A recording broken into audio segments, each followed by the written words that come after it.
Hi guys, welcome back to my channel. My name is Tisha, the Jamaican in Portugal, and if you're new here, thanks for passing through. Please like, share, and subscribe before you go. And if you're not, thanks for coming back.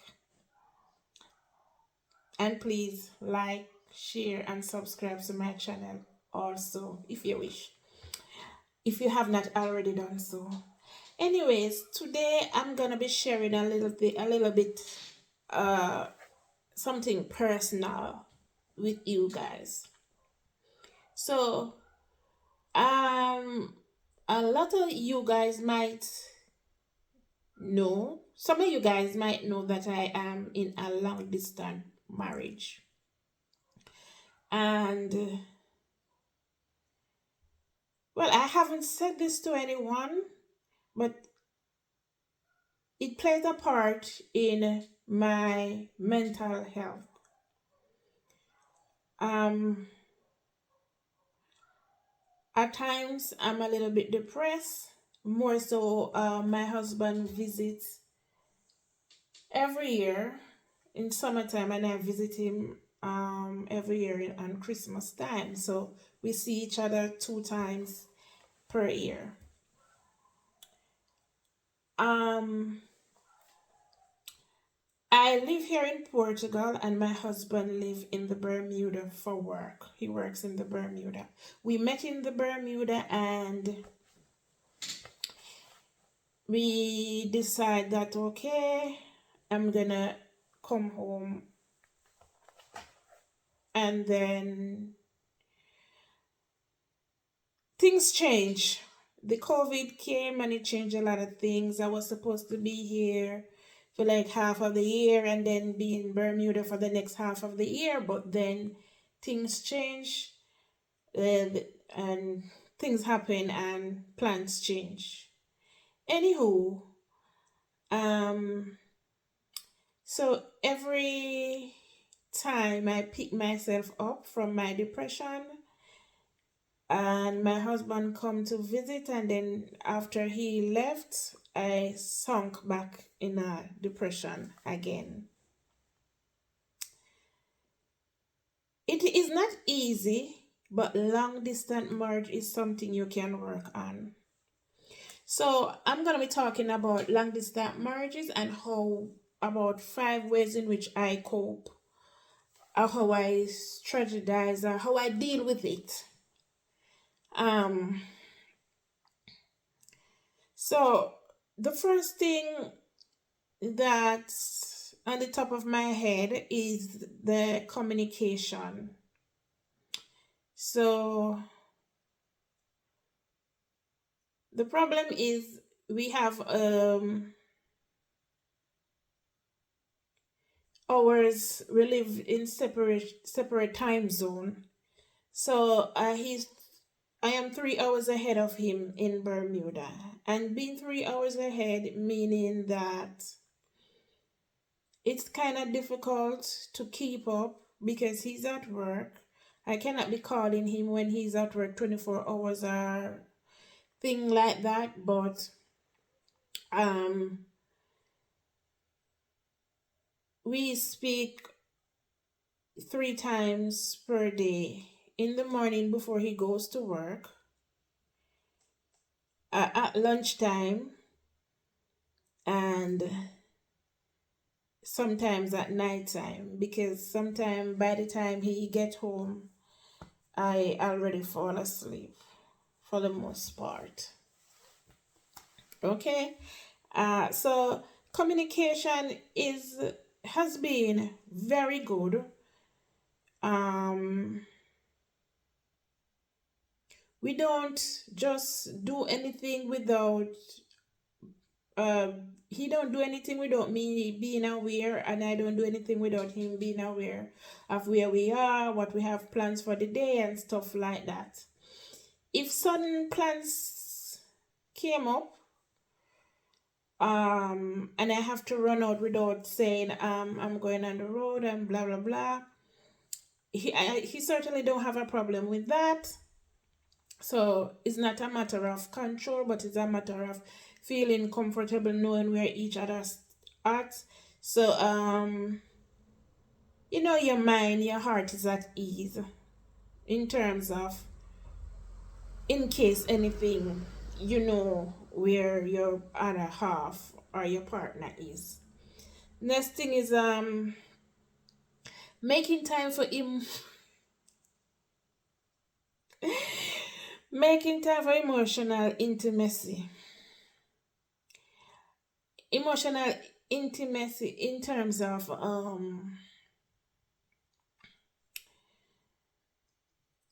just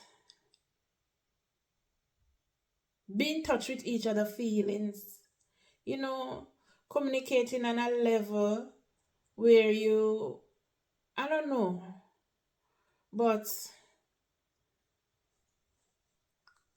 you know, and when I say emotional intimacy, I'm not talking about phone sex and all of that stuff. It's just because intimacy all the time doesn't have to be with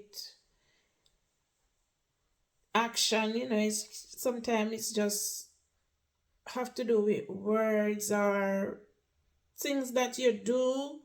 I mean, doing is action, right? I didn't know this was gonna be such a hard topic. In terms of my emotional states. Anyways, I do talk about us FaceTiming. So we FaceTime, or we talk about us communicating 3 times a day. So those 3 times of day we FaceTime.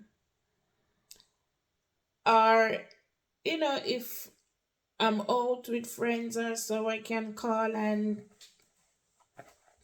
well, not friends, family. His family. I don't have family here. I don't have friends here. So if I'm out on the road with family, or I'm invited as a guest to one of his family house for lunch or thing like that, I mean, we would be on I would call him up on FaceTime just to say hi to everyone, or just other than that, if I'm gonna buy something in a store and I need somebody to tell me, oh, I like this or I don't like that, I can call him on the phone and I can tell him how this one look. Do you like this on me? And we do FaceTiming, like, for the most part, but basically we talk like 3 times every day, but in between 1 or 2 time I can call or he can call, and whatever we communicate is always FaceTime. And I think he's the only person I like to FaceTime with, because I don't like to FaceTime with I don't really like FaceTiming. I don't like people calling me on FaceTime, but for him I'm a little bit comfortable with that. And then keeping our sexual connection. We always try to, at least I always try. I like to play around and, keep him happy, just so he can just think about all this good stuff. But and stuff like that. I don't want to say exactly my but, because in every long distance relationship there's always gonna be a but. Is you have to remind yourself that, I mean, you have to trust, because as women, I don't know about him, sometimes we go inside our own heads and we tell ourselves, or we think about certain things and we wonder if certain things is happening, and then the fact that I don't confront him about certain things that in my head sometimes, because I try to talk to myself about it first. I try to communicate with myself about it, just in case, because you think, oh, your husband is far away from you working. It's not his wish. He's just gotta have to do it. And then you're gonna call him. Maybe he's stressed out at work, and then you're gonna call him and tell him, oh, what you doing? Uh, where were you? Who you're talking to on your phone? Especially sometimes you see he's on the phone, but he's not on the phone with you, and you're gonna think in your head like, who is he talking to? Is he talking to? But sometimes you have to say, "Oh, Tisha, choose your battle. Choose your battle." So things like that. And then again, we have to remind ourselves that we are a team. We are a team and we're striving for a particular goal. At every year, we have one goal that is set that we're striving towards, and we try to reach that goal. So every summer when he comes, there are certain goals that was set and that we try to accomplish it like 100% without a doubt that goal. So then so time we knows, okay, this is exactly why he's in Bermuda, and we set a goal as to when he's gonna retire and come home, and we set goals that's when he retire and come home we can have a good life. And I mean, I'm always in my head thinking about what's the next goal. You understand? So it's not all fun and games, or you that just working just to work and then you come home and there's nothing. We have set goals that we have to achieve every year. So I mean, when one of the good thing about my husband living away, my husband is very untidy. She's a very untidy person, and when I tidy my plate, I hate it when it's messy. But when my husband here, my house is always messy. It's always messy, and I tell myself, Tisha, your husband is here for a month. Just sup it up. Don't argue, because you don't want to argue with your husband, and then when it's time for him to come home, he's like, oh, you know, you just want to make sure that he's happy to come. So I just ignore all that mess, and it's just mess, and it's just like sometimes I literally count down the days like, okay, he's gonna be gone in 2 weeks. Okay, he's gonna be gone in a week. But then after that week come, I start crying from I start crying for about 7 days that my husband is gonna leave. Uh, I don't go to pick him at the airport, and I don't take him to the airport. Mm-mm. I just can't deal with that. Understand? I just don't want to deal with. And the reason why I don't go to pick him at the airport, because I I planned a nice welcome home for him. Make sure when he comes, everything is just up up there. A special meal, you know, candlelight. If he's coming in the nighttime, or if his flight is in the morning, a special breakfast, and then a lunch date. And we just plan. I just plan something special, so I don't go pick him at the airport because I just want to surprise him. Um, Even though he work and live in another over 4 or 5,000 miles, thousands of miles away. um, I do not send gift like birthday and anniversary and Valentine's gift to him, but I purchase it and I keep it here. And when he comes, he would get everything in one. So my husband is not very fussy. He don't like jewelry. He doesn't like watches. But for a few things that he likes, I always make sure he like Ray-Ban glasses, because so I always try to invest in one of those every year. And he likes when I buy his clothes, so I always purchase his clothes. So I would buy him a suit of clothes or two for his birthday. I would buy him something for Valentine's. You know, I would do stuff like that. And for me, when my birthday or Valentine's or anniversary or whatever the hell it is I'm celebrating, because I'm always celebrating something, he always make sure I get the money to buy whatever I want to buy. You understand? So that's that. And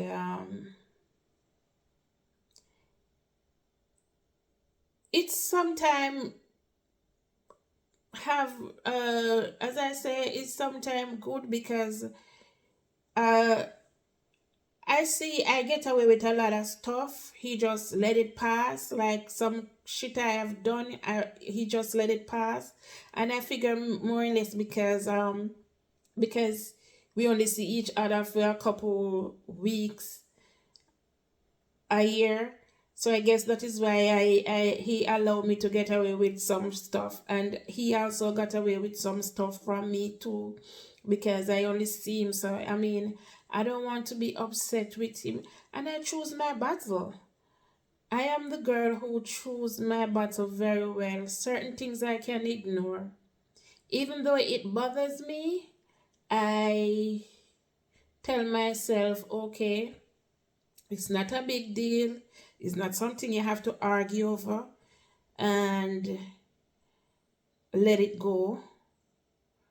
And then I save that energy for if shit really hit the fan.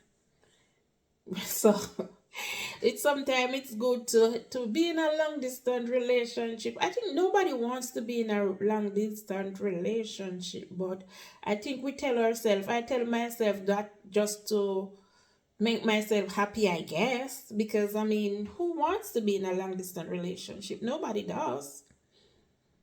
So I mean, basically, I know this video is all over the place. I've been rambling, but I guess that's how I deal with it. And if you have think you could be in a long distance relationship, have you ever been in a long distance relationship? How you deal with it? How would you deal with it if you were in a one? If you was in one, hey, patois and English. How would you deal with it if you was in one? So let me know what you think. How would you deal with it? And please like, share, comment, and enjoy. I hope you enjoy this video. Live, love, and laugh. uh Tell a friend to tell a friend about the Jamaican in Portugal, and like, share, comment, subscribe. I said that already, and just pay it forward. See you in another video.